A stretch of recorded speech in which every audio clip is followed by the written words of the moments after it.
Hi, welcome to the Digital Fifth FinTech Show. Today we have with us Arun, who is the CEO of NeoGrowth. NeoGrowth is amongst the largest of the SME lending platforms in the country. And obviously, in the current situation, a lot of things are changing. So it's useful for us to get his perspective on what is happening in the market and how does he see future happening. So thank you, Arun, for joining us and welcome on board. Yeah, thanks, Samir, for having me on your show. Thank you. Sin. So, first thing first, I wanted to know if you can give a quick share on what New Growth is all about. You have been in the business for long, and a lot of business happened, a lot of work has happened. So, it'll be useful for us to understand what all you do and what kind of products you have. So we are a 7-year-old company, and our focus is essentially on consumer-facing retail SMEs. So we lend money to grocers, pharmacies, restaurants, gas stations, uh, clinics. So Mhm. essentially, our business is built around digital payments, Mhm. which is primarily point of sale terminal, UPI, Mhm.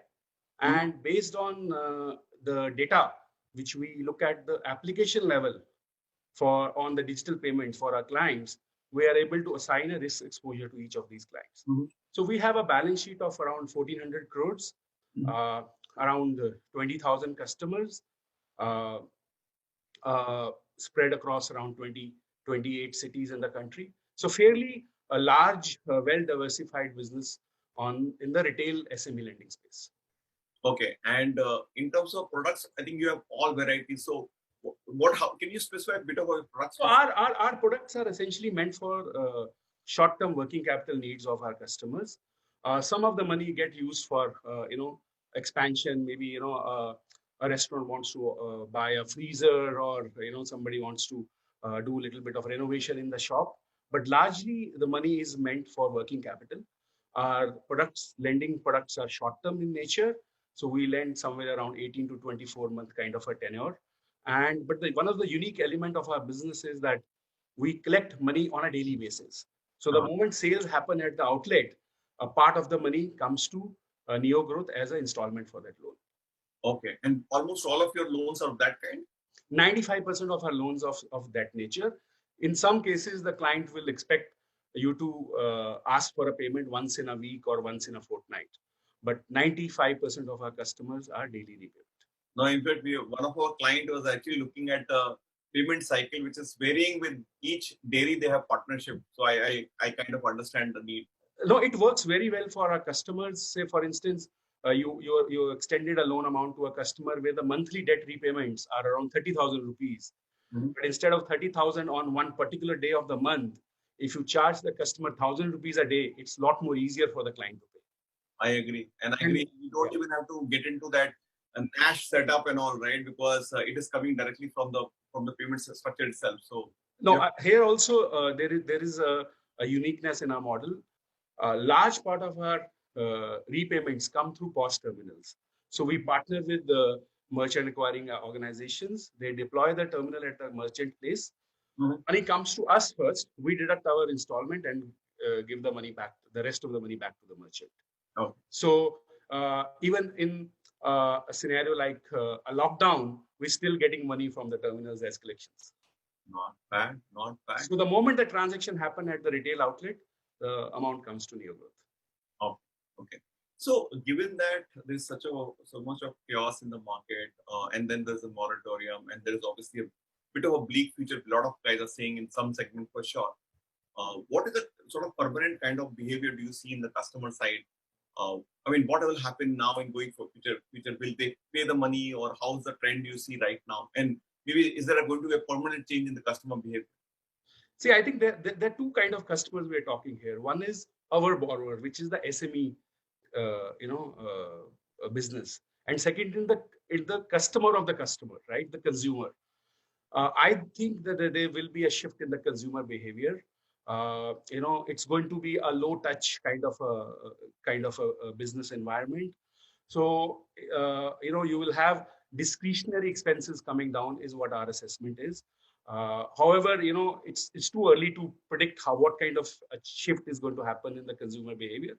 But from our standpoint, the fact that we serve a very wide variety of client segments, around 30 client segments we serve.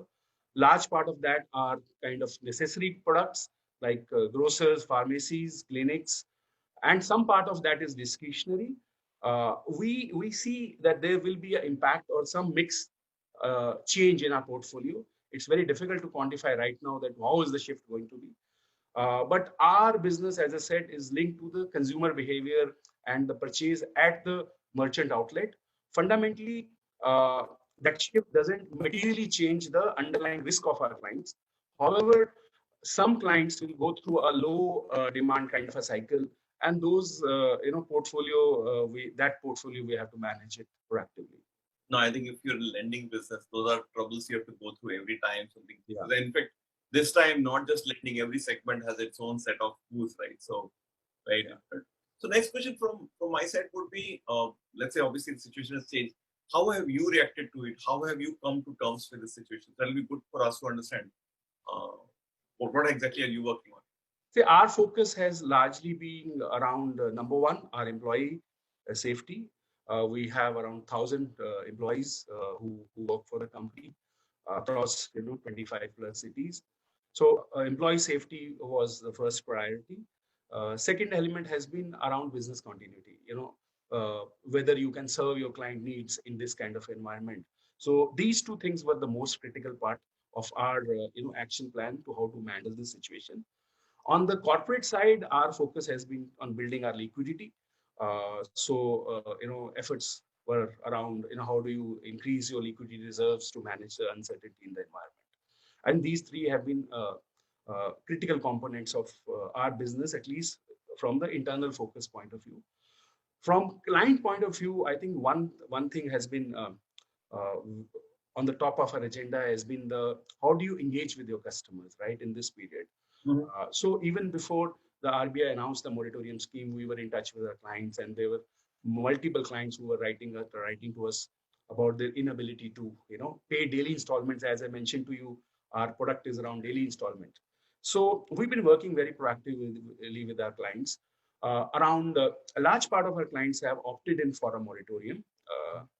We've been talking to them, engaging with them, educating them that if they have funds, they should actually, repay their installments, because it will avoid extra interest burden. Another thing which we've done is some of the clients who have borrowed money from us in the recent past, before the lockdown, they have approached us saying, "Can I repay my loan back without any prepayment expenses?" And we've been accepting those prepayments also, because if the business is shut, the client is just not able to deploy the borrowed funds. So I think it's been a very proactive engagement from the client point of view. One of the key things which we believe is that this entire situation is a business situation, is not a collection situation. All these clients who are not paying money at this point in time, they were paying money before March, right? So the idea is that how do you engage with them, understand what is happening in their business, can you support them in this kind of environment? And that is what our focus is. So we launched a scheme called Neo Growth Sanjeevani, where we're going to connect with all our customers, talk to them, understand and how they've handled this situation. There will be large part of customers who would say that they have managed it well, they have enough liquidity, and their business was resilient. Some of the customers will need our support in terms of trying to work out on the revised repayment structures and moratorium, or maybe some of the customers may need additional funding.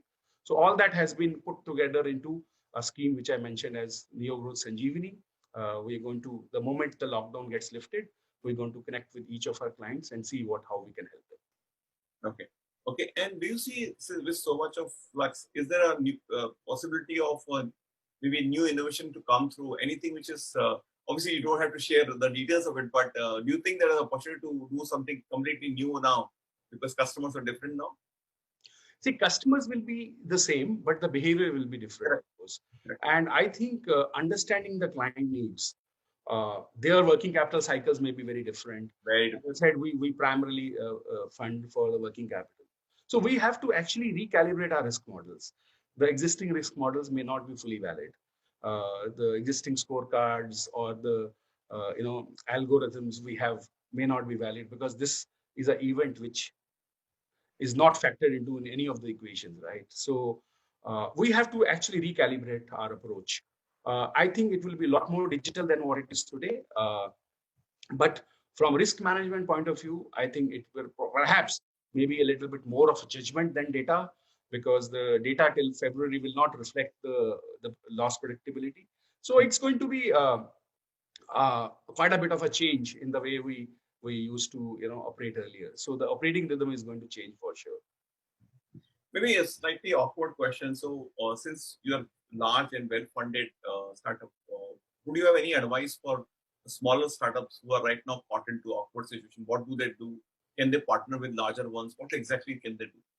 Yeah, essentially, rightly, Sameer, you said that they can partner with the larger, players, and also there has to be a lot more focus on cost, expenses, cash burn. I think that becomes very, very critical in this kind of situation. No, I agree. I think we all know that when you grow, there's a tendency to lose money in something as random as maybe now. I think the office space, right? And then you realize that you don't need it as much as you thought you would. We were also sort of trying to think of moving to a larger space. I don't think we have any more need left, even if things come back to normal. Yeah. So one of the other elements of our business have been that our cost, around 40 to 45% of our costs were variable. Okay. So if I don't have a business, my cost comes down accordingly. So that has really helped us in this kind of a situation. Okay, so which means that we need now, given that so much of flux, we should only have a variable one. I'm not sure, but the mix, which is more skewed towards variable, it brings in that kind of a flexibility for the companies to maneuver this situation. I agree. I agree. I think other than the core employees, I think a lot of things can be flexible. Yeah, and everybody can build it.